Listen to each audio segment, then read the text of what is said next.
so that I can share the recording afterwards. And I post those on our YouTube channel for Clean Annapolis River Project. So we are officially recording.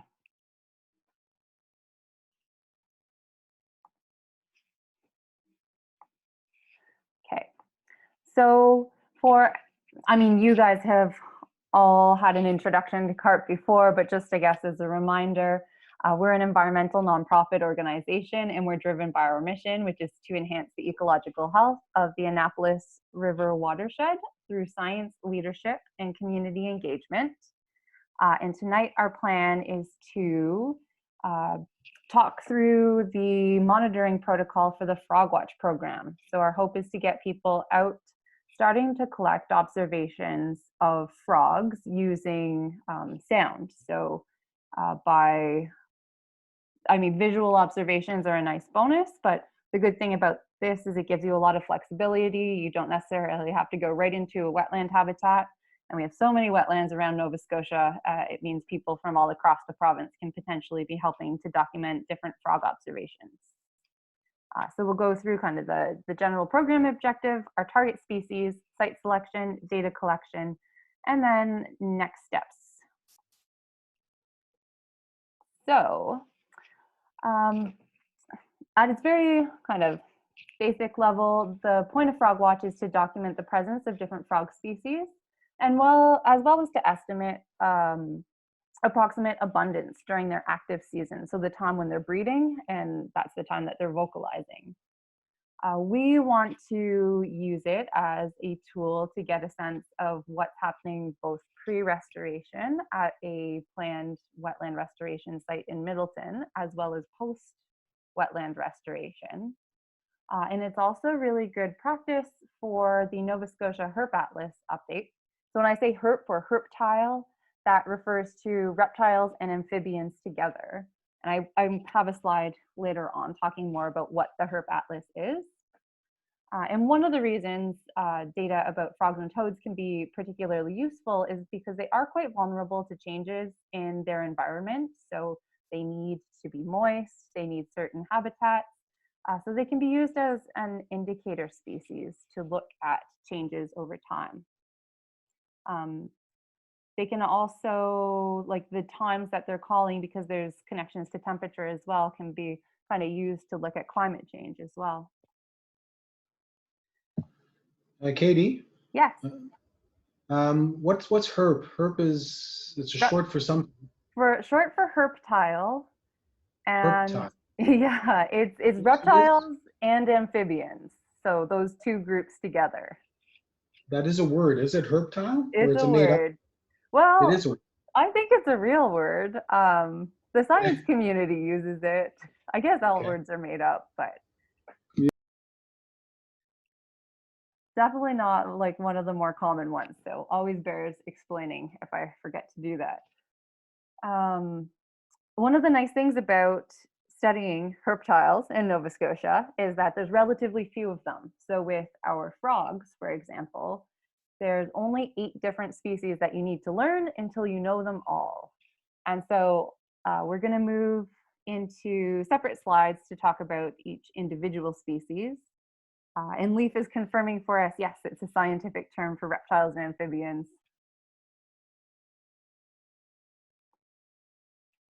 And so we're going to start with one of our earliest emergers, and you guys have maybe already heard spring peepers this season. They're a tiny little tree frog. They are often very easy to hear, but very tricky to find if you've ever tried to locate an individual when you're hearing them. And like one of the features you can use to identify them is the X on their back, but honestly, just their size and their kind of general appearance is really unique to any other frog that we see in Nova Scotia. So they're only about 3 centimeters long. They're very small. And here, oh yeah. Are they only found in trees, or will they be on the edges of ponds? They'll be like in other herbaceous vegetation on the like edges of ponds or ephemeral pools and other types of wet habitats. Yeah, so I guess tree frog is a bit misleading. So, and I think actually the next slide is about habitat. So they're going to tend to use fish-free and often temporary water bodies. So maybe things that are not going to be year-round aquatic habitats, but in the early spring season have water in them. And then they'll, after breeding, they're going to move off to other sites, and they're going to hibernate below the frost line. So one of the frogs that we'll look at, I think, next, the wood frog, can freeze, but these guys, I don't think, are so fortunate to have that ability. And for tonight, I'm going to be jumping back and forth between these slides and my audio files. So I'm going to switch what I'm sharing so we can listen to the recording of our spring peeper. So that's not what I want to share with you. Way too many things open. Share. Why?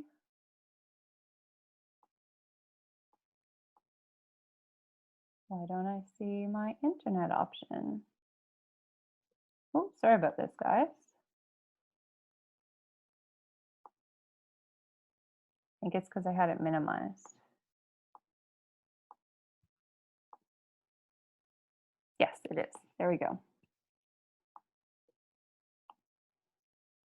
So actually one thing, sorry, I swear I'll get better at this as we go. Need to make sure I'm clicking to share computer sound because it's the audio clips that.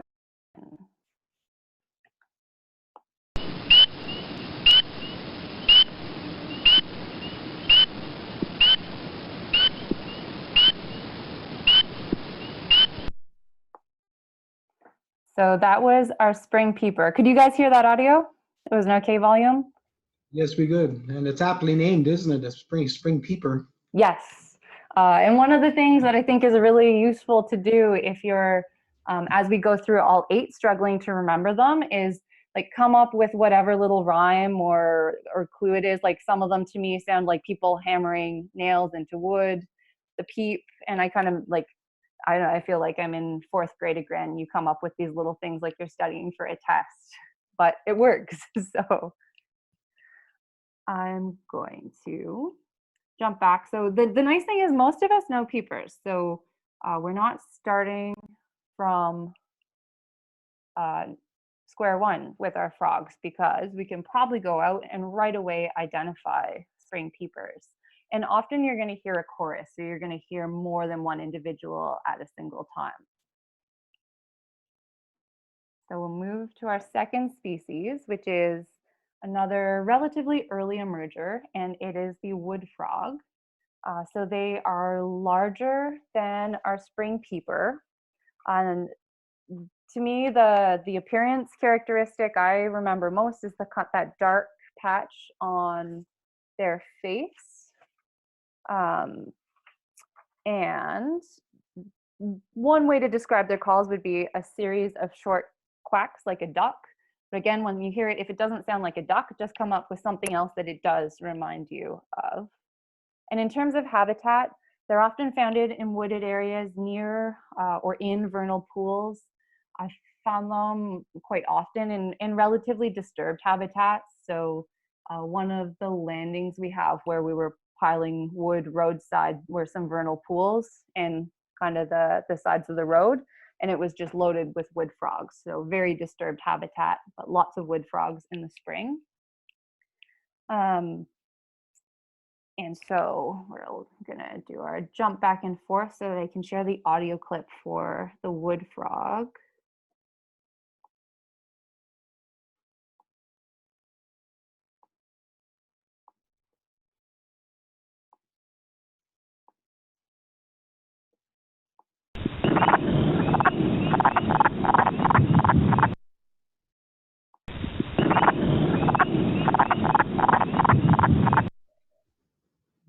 You're right. It does not sound like a frog. Yeah. Like a duck. Yeah, kind of a duck. It's kind of more of a rolly sound than a duck. I find like the sound is maybe a little sharper some other times. So it's definitely good to pull different recordings when you're getting used to things because there is variation. And so I do have some additional links aside from the FrogWatch page that I'll share that have other recordings. And one of the great things through this project is, especially if people start sharing observations through iNaturalist, they will become available for other people to access and listen to different variations in those sounds. So we will move on to number 3, which is the green frog. It's kind of like our stereotypical frog in Nova Scotia.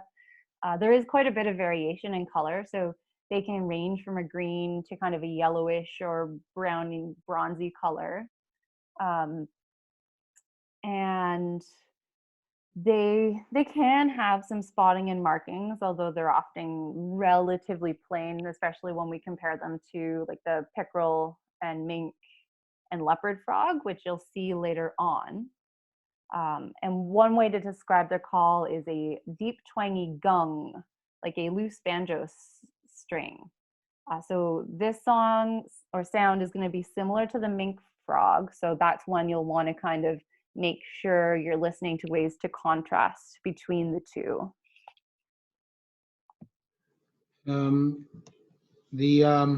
The tympanum membrane that it has, that's to hear with?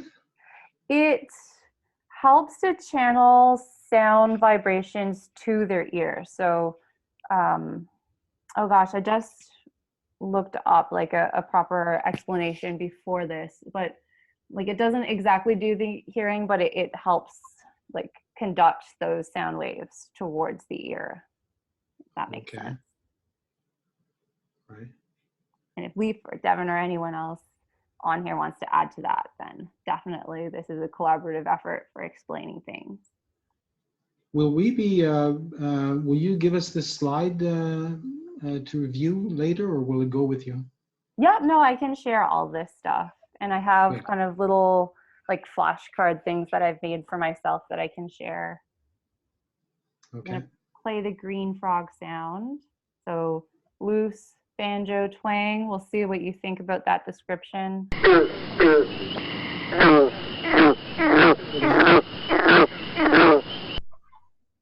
Oh, did I get, sorry, I think I pulled, no, I pulled the right sound file. Yep.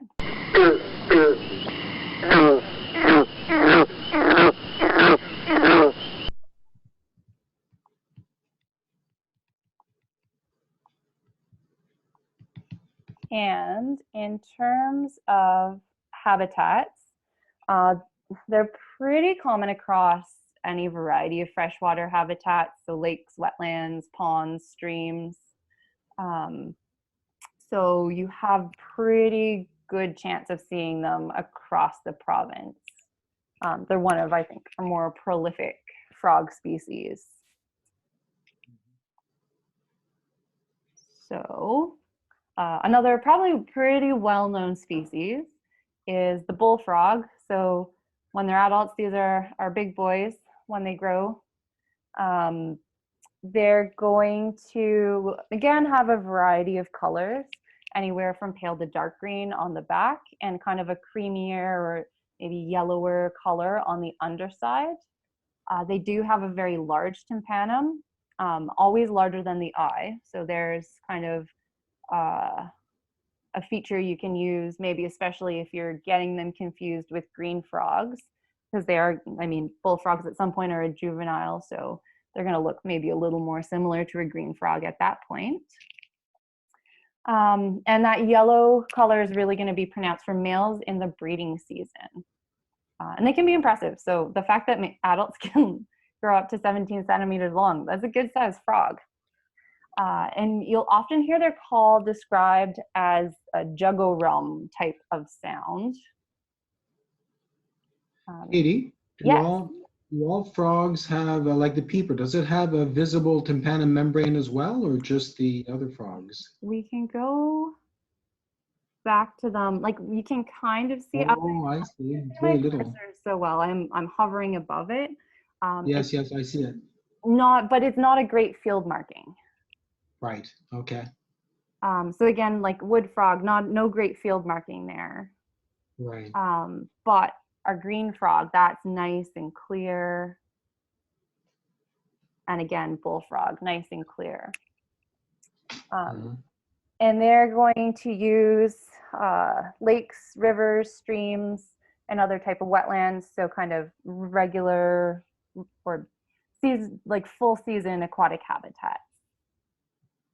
So we'll jump over to the jug o' rum sound. That's one of your potential devices for remembering the bullfrog.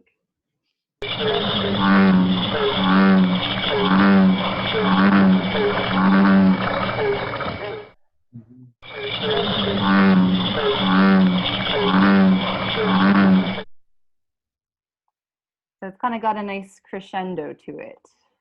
Yeah.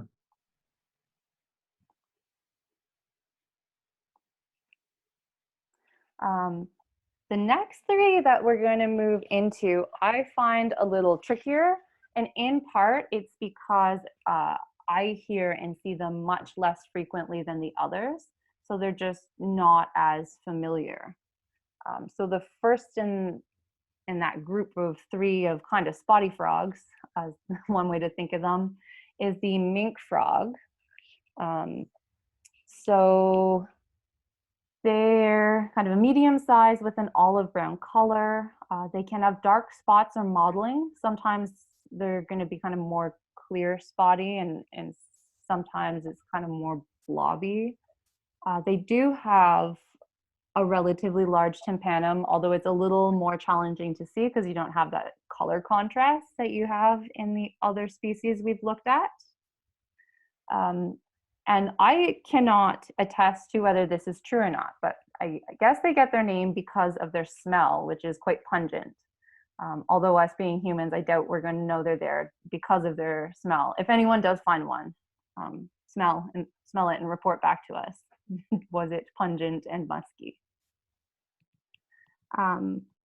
Another kind of field marking you can use is the webbing on their hind feet, which reaches the last joint of the longest toe.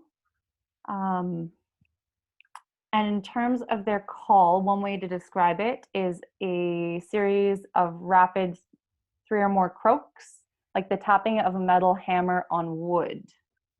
So we're going to jump over to that recording.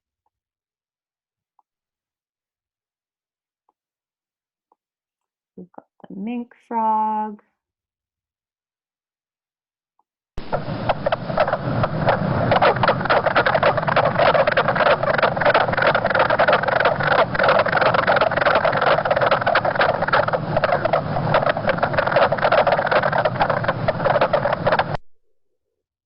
And it is a pretty, yeah, it like, to me, it does sound exactly like a bunch of people hammering things. And like, it's a distinct sound. I've heard them before. I've never seen them though. So I'm excited. Hopefully some of you guys do.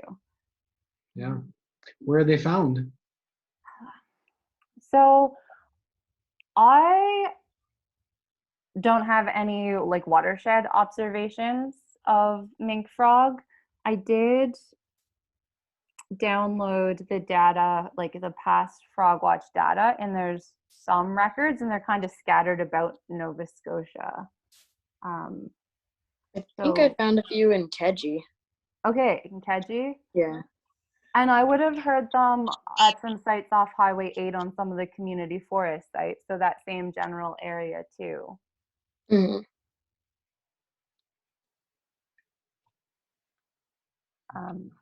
So they're another one of our highly aquatic species. They prefer slow and quiet water bodies with lots of plants. Rare to see them on land, so maybe that's one of the reasons they seem to be seen less frequently. And we did the sound. So we'll jump ahead. So another kind of spotty frog, much more distinct spots this time. And okay, goes with the name, it's the leopard frog. So it's going to be a green or brownish color, and they're going to have pretty prominent ridges running down its body. So you can see kind of starting behind the eye moving down along its back. They're, yeah, medium-sized frog. What does that mean? So 10 centimeters body length, but that would be on the big side of things. And the call is described as a low snore followed by several low grunts. And this is a sound that doesn't carry as well as some other calls. Like peepers carry like fantastic, but this sound doesn't travel quite as well. So it does take, I guess, just a little more attentiveness to listen for. I find the leopard frog is probably one of the easiest frogs to tell apart from others because of just like the spots are outlined and then the lines coming down from their like bumps on the eyes. Yeah, and it's I like when their name reminds me of their field markings. Leopard frog spots. Yeah. Is great. I also find they're kind of like they can jump really far. Like they're fast. They're hard to encounter and see them staying still. Good to keep in mind, especially if anyone's planning to take photographs or going to attempt to take photographs. Yeah. And these guys you can find in more terrestrial habitats, so in fields and meadows and grassy areas. We found some in Paradise, actually. Tamami might have been there when we used to do the River Day event. They were in Barb Bishop's kind of grassy area. I'll jump over to. As for hoppers, I think the bullfrog is probably the master of hoppers of the frogs. The distance that it can hop. Is I the don't, bullfrog the I don't large, actually know, but he's certainly got the size to project himself. I think in the United States they have contests for which bullfrog can jump the farthest. We'd have to find that out. Yeah, I think they're renowned for their hopping skills. Cool. So I've got our leopard frog sound queued up here.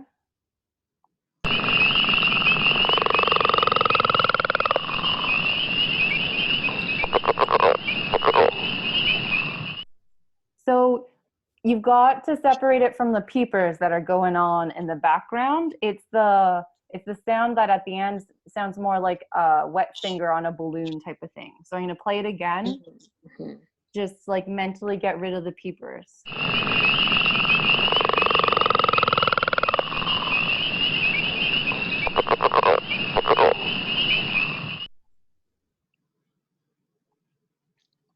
Yeah, that's like a croak. Yeah, very slow. Yeah. I think we've got two more species. So here we have the Pickerel Frog. And so one thing I like that Devin pointed out is that around the spots on this leopard frog, you can see this light color. We don't have that border on these guys. So there's a field marking you can use for contrast. Right. They also have some yellow coloring on their ridges and towards their underside. So you can use that as a potential visual ID feature. Right. They're pretty visually similar. Yeah, these two I find are tricky. Mm-hmm. And so this one also kind of a low snorri sound, described as similar to the lowing of a cow, and also does not travel particularly far. So we're going to jump over. We did leopard, we're going to pickerel. So here's another photo. So again, spotty. Mm-hmm.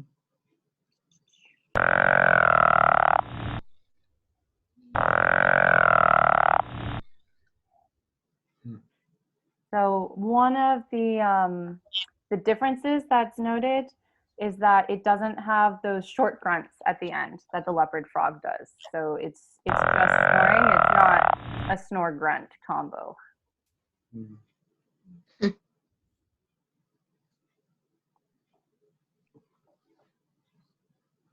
And then we move on to our last of 8 species, and then we know them all. And this is the American toad. So he's our only toad, has a much more dry appearance. There is quite a bit of color variation, so kind of brownish, greenish, or olive, reddish type of things, often quite lumpy or warty. Just again, this is one that's really like visually distinct from all the others, so that it should mean it's no problem to identify. And in terms of their call, it's described as a monotone trill preceded by a single slightly lower introductory note. So I'm gonna flip over to our recording. I love these guys. I think they're so cute. Yeah, these frogs aren't as loud as the other frogs, but there is like a season in there where they make lots of noises. Right. Like at their... Okay, so this is one where you're gonna have to ignore the background.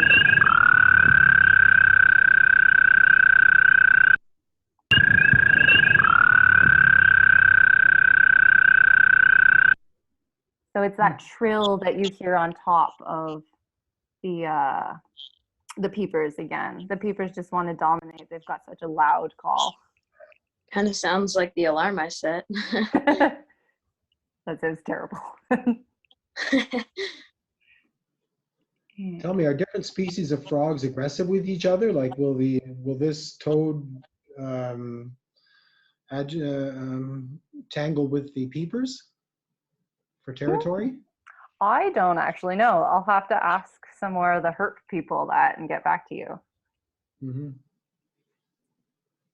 I'm not exactly sure either. I feel like they might be a bit territorial with each other, like for like especially the males, like, against males. Maybe like I'm not exactly sure, but in most animals like this, they fight for a mate, and at some point in time, or they like compete. So somehow they're like beating each other. Somehow, I don't know. I guess whoever's the loudest. Most impressive vocalizations. Yeah. So in terms of deciding where you want to go out and do surveys, I mean, as of today, the biggest thing is where can you actually go? So yeah, like your backyard. yeah, the good thing again is we have so many wet habitats across Nova Scotia that like if I could walk around the block and find tons of different sites where I can hear some of these species. So hopefully people will have access. I think like knowing most of the people on the call right now, we live in areas where we have pretty good access to I live outdoors. next to 3 ponds and a river, so Perfect. pretty good. Yeah. We have lots of swampland around here, marsh. Yeah. And so I mean, you can use Google Maps as a tool to look for wetland features. Another resource that is available is there's the Provincial Landscape Viewer. And if you go in and select wetland layers, it will pull up different types of wetlands. So here I centered on Middleton. And you can see like within a short radius of the town, you've got all different types of wetland habitats that are relatively accessible, like some along the rail trail even. So one of the things I think would be great to do is to have people kind of setting up walking routes along corridors like the rail trail and having kind of listening stations, like maybe every couple hundred meters or kilometer, whatever the route is, have a place that you stop and listen and record species. And then we can match those locations up to some of these different wetland habitat types. And one of the sites that we're definitely going to be focusing on is the location for our wetland restoration project. So that's what I've highlighted here, which is on, I don't think there's a road sign for it, but it is Schaffner Drive, and you can access it from Marshall Drive or from Brooklyn Street. There's definitely peepers, lots of peepers there the last couple of weeks.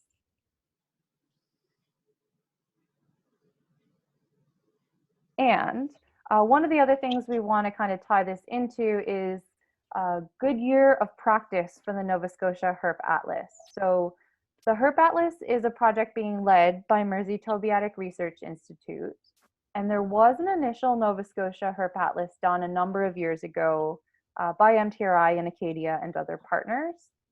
You can still find kind of remnants of it online, but it was definitely done in a time where I think web page building was not such a fine art, so it's a bit of a mess. So one of the nice things with this project is it will provide an opportunity to refresh some of the educational resources that come out of the project. And the objective of the HERP Atlas is to learn more about the abundance and distribution about HERPs in the province. One of the questions you asked earlier is, well, where do we find mink frogs? And we know a few places, but we don't have a great picture of distribution across the province for all these species. And also by repeating these surveys every 5 or 10 or whatever number of years, it can also help to look at changes in distribution, which might start to tell you or signal that you should be interested in looking at what's happening, like what changes have happened to habitat that may have led to a species being lost in an area if it had been previously found there. So for the 2021, oh yeah.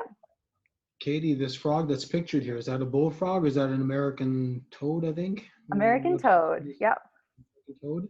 So kind of dry looking and warty. Okay. Isn't the bullfrog as well dry and warty? More, I can flip back to a photo quickly because it's good to, I think they're more, I guess they have some bumps, but a little more moist looking, and that big tympanum. They're the bumpiest of the frogs, I'd say, though. Other than the toad, they'd be one of the bumpier ones. Okay.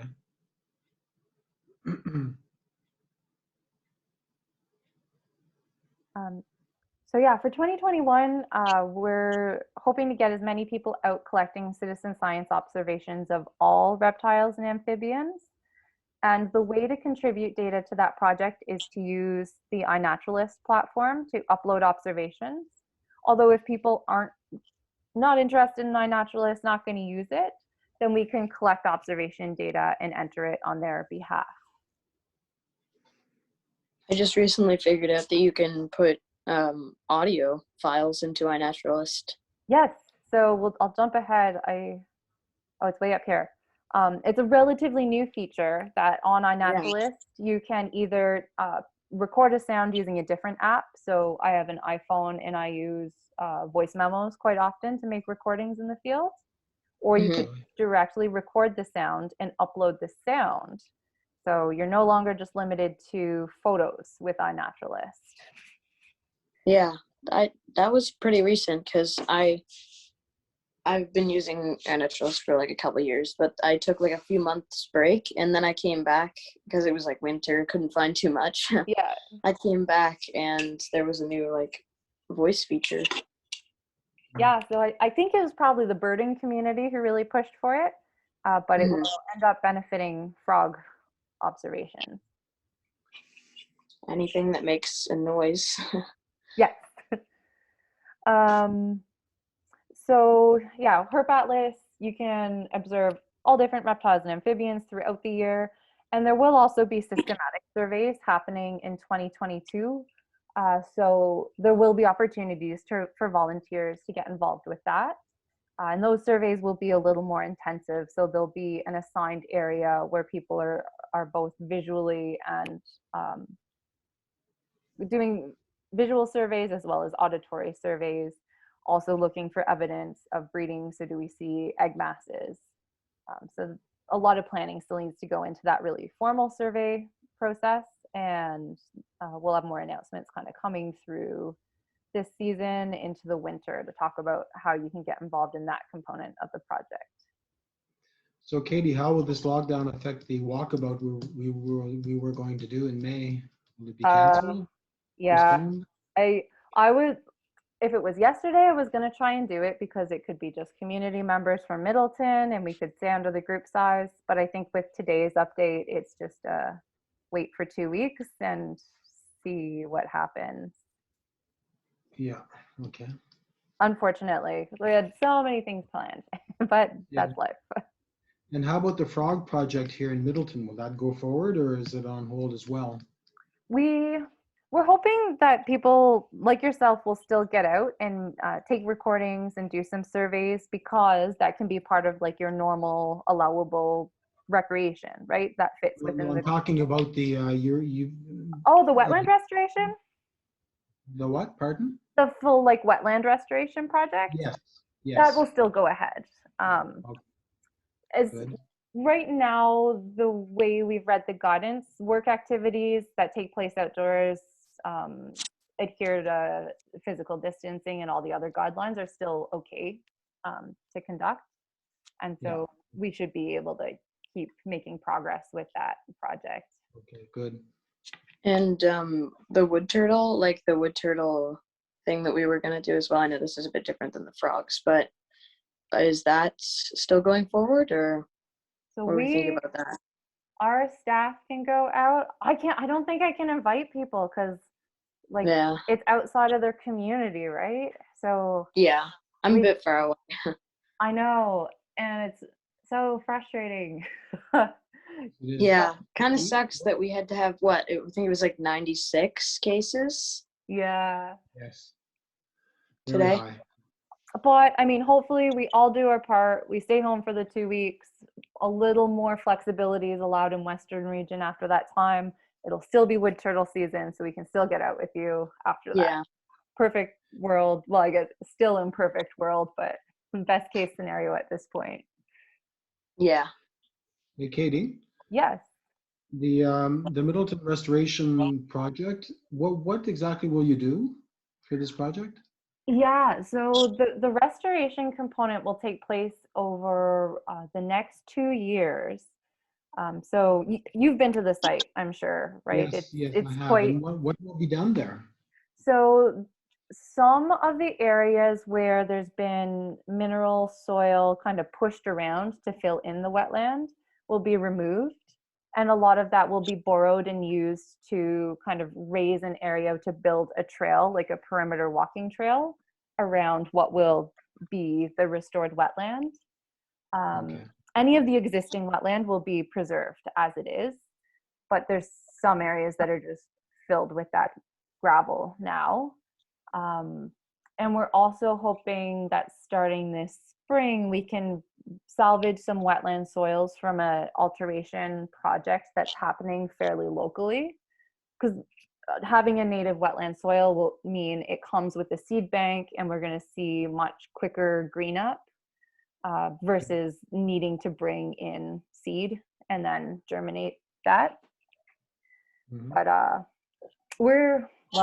I guess now my site visits are going to be delayed. We'll, when we can, do some kind of tours at the site to talk about exactly what the plan is and get some input and have some discussion about that.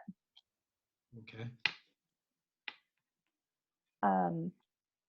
So I'd put this together. This is not a perfect table. I used the data I could pull from historical FrogWatch observations to indicate when people were in Nova Scotia saying they were hearing these species. So American toad was May and June. Our early ones, so right now, northern spring peeper and wood frog. I think I've already heard American toads though, so these are not this is not a perfect table. This was just working with a small data set to show what the observations were saying. I remember hearing them quite a bit sometime early June last year. Okay. Yeah, and then our later guys, we have green frog, mink frog, bullfrog. So still quite a bit of time to prepare for them. And getting ready to start hearing northern leopard frog and pickerel frog and toads. What ones have you guys heard so far this season? I've heard peepers.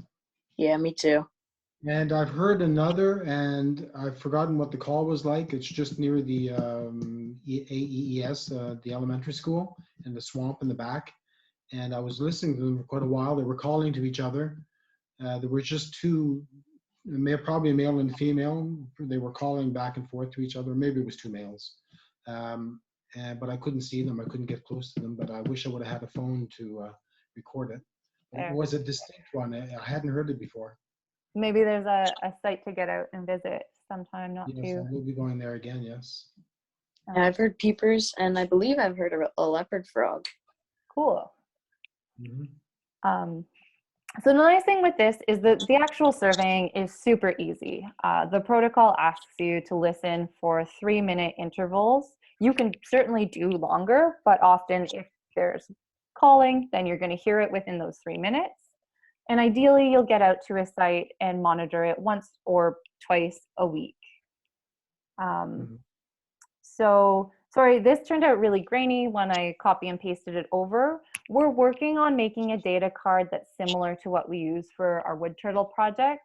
And so it will help us to collect effort data as well as observation data. So the front is essentially like who you are, when you went out, and what the weather was like at that time. There's on here right now 8 places for observers. We're still working on making this pretty. It's not pretty yet. It should be ready to go in the next day or so. And then I can circulate the completed data card. And we've used a lot of the same fields as we use for the wood turtle protocol. So precipitation has the same options, wind speed has the same options. Estimate of cloud cover, if you looked at the sky and said this area could be covered by 10 palms, how many palms have clouds behind them? It's 3, it's about 30% cloud cover. It's not requisite to take water temperature. Like if you don't have a thermometer to bring, that's just fine. But it is a nice bonus, especially if we're thinking about getting as high quality of a data set as possible. So if anyone was ever interested, they could take it and use it for some type of research project. For water temperature, you can simply use an air thermometer and just stick it in the water? Yeah. Okay. And then on the back of the card, again, we're still working on formatting, but we figured it made sense to have spaces for multiple sites, because like when I think about how I would do this, I would probably be walking and visiting multiple listening stations on the same evening and stopping for 3 minutes at each one and taking my observations. And one thing we have to figure out how we're going to work into this is that in the existing FrogWatch protocol, they ask you to select whether the frog was seen but not heard, whether individuals could be counted, so the calls are not overlapping in that case, whether some individuals could be counted, or whether it was a full chorus. So we might try to come up with some type of code system where it's basically an estimate of abundance. Was there one frog? Was there a couple frogs? Was there a few, or did it sound like that full chorus? So still Katie, thinking. would you like me, is there anyone monitoring the restoration site, or would you like me to monitor that? That'd be great if you can get out there. We just had someone new start with us. She's a student from NSCC and she lives in Nicktaw actually. So we're hoping she can get out a little bit, but the more ears, the better. Yes, okay. We already looked at this, so we can use sound files using iNaturalist. And if you are taking observations, instead of creating our own project page, we're just going to use the Nova Scotia HERP Atlas page. So no need to duplicate effort. If you're an iNaturalist user, then you'll search for the Nova Scotia HERP Atlas 2021 project and join that project. And that way we can quickly search for observations. And we're going to make sure that some of our field teams spend some time helping to confirm those observations. Because you can record a sound and just say frog and then leave it up to the iNaturalist community to figure out what species it was. Or you can make a guess and the iNaturalist community will help to confirm what that observation is. And so for the posting on iNaturalist, so can they just be from anywhere? Like just like any of the frogs and like sightings, just from anywhere and not just like. Absolutely. Yeah. Yep. Cool. And we kind of talked about this, but right now in-person training is a bit of a mystery even to myself, really simply because of the new COVID-19 related public health guidelines. So for this 2-week period, we're not going to be hosting any events where we ask people to come together or travel. So I'm thinking the best we can do is encourage people to use iNaturalist to start taking observations and then make sure we're getting on and confirming those observations so that people can start to kind of build their confidence in identifying by ear. Or if you make a visual observation and can grab a photo, that's great too. You can definitely upload photo observations to iNat as well. And we'll also circulate that data card when we finalized it in case you're willing to record that extra information about effort. So really at this point, I mean, the nice thing also with this project is there's no handling of the wildlife. So it's not quite as stringent as our wood turtle program in terms of training needs.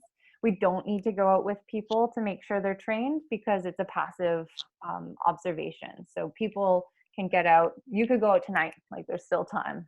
I probably will to see if I could peepers. I'm assuming they'll be out tonight. Yeah, it's nice and warm, and tomorrow's supposed to be a really nice day too. And now that school is canceled, I'll be home all day tomorrow, so. Oh yeah, you have lots of time to look for yeah, I could go all day if I wanted to. Oh, that's all. Even worse, we can't host volunteer things. You'd have all the time. So Katie, we're new to this. So is it mainly just in the evening that you go out and observe, or all times of day?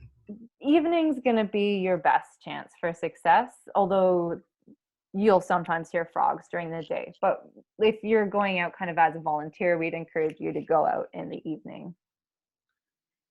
And then is it more? Oh, excuse me, just one more question. So is it more useful for us to be going to the same site over and over again, or would you like us to go to different sites? I mean, what is more valuable to you? Repeating a site is definitely valuable. It can help to like build a timeline of when you start to hear things and then when you stop hearing things.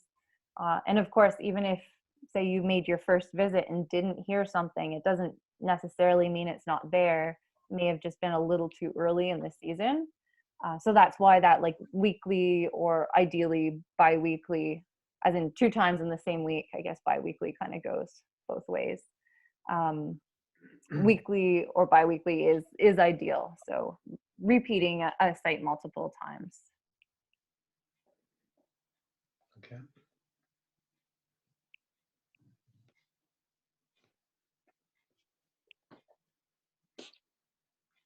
Probably So more can- likely when to you be say a frog. evening- When you say During evening, it's from 4 o'clock onwards, 6 o'clock onwards. When is evening?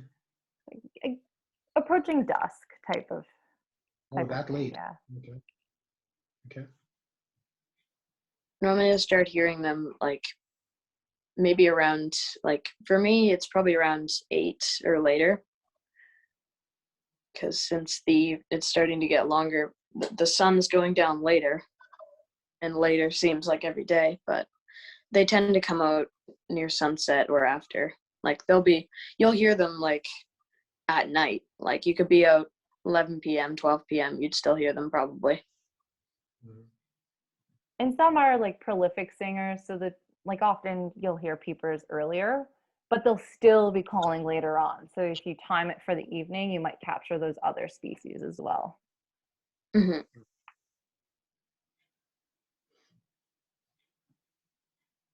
So is anybody in, I guess some of you folks live in Middleton, we do too.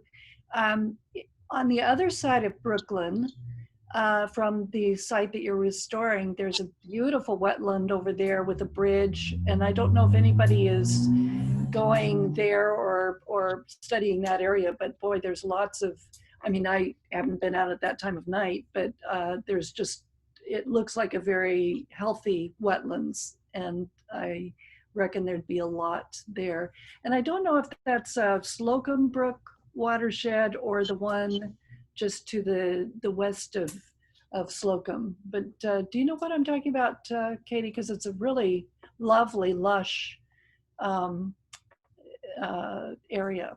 Yeah, and I remember we talked about it before, and I think I looked up the watercourse map, and it wasn't Slocum Brook, but don't quote me on that. But I'm gonna pull up the map so everyone can see where I think you mean. It's kind of like centered on my.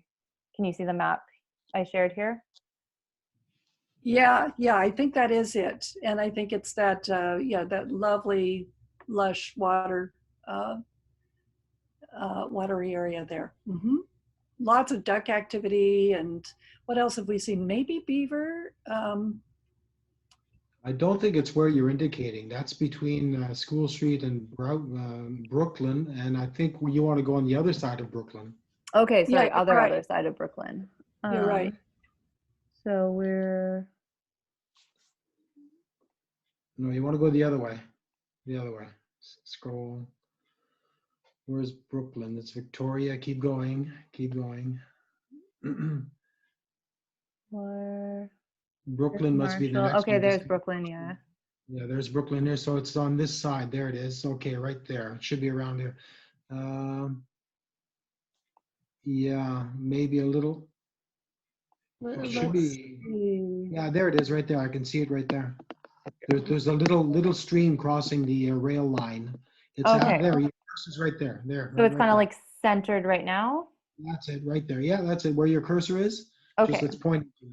Yeah, that's the stream right there. That's Slocum stream or whatever. And the bridge is marked Slocum stream, I think it's called. Okay, and that makes sense. When I looked up the other one, it wasn't Slocum Brook because I was in the wrong place. Yeah. But yeah, this is where, like, again, I think it'd be great if there's people who walk the rail trail, like just choose points along it and have a 3-minute listen at multiple sites along your walk, and you might pick up different things. Right. Mm-hmm. Because there's lots of water around that rail trail. Yes, there is. Near my house, there's actually a few where AEES is, the elementary school here in Middleton.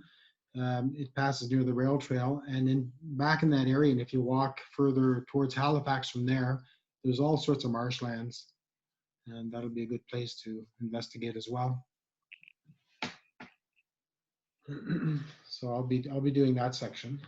And I'll probably go monitor. It's close to me as well. The place where you'll be working on the restoration site. It's also close to my area too. And really at that site, anything you notice that's interesting, take iNaturalist observations, and that's all great stuff to have. Yeah.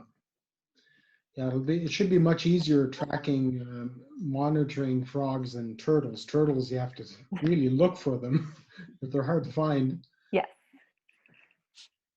Mm-hmm. So I'm gonna send out, probably not tomorrow because I'm in the field doing wood turtle training for our new field staff, but I have like my frog cheat sheets and some additional sound recordings, so I'll circulate those.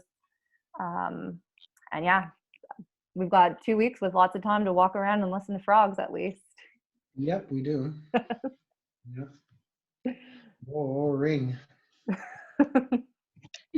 Maybe even enough time to find a It's nice to be turtle. wood, but boring because school is canceled, everything is closed, and Oh yes. yeah. Anyway. Well, thank you everyone for tuning in, and Okay. you'll hear from me again. Okay, thank you for the presentation. Thanks, Yeah, thank you. Katie. We learned a lot. Bye, guys. Yes. Okay, bye.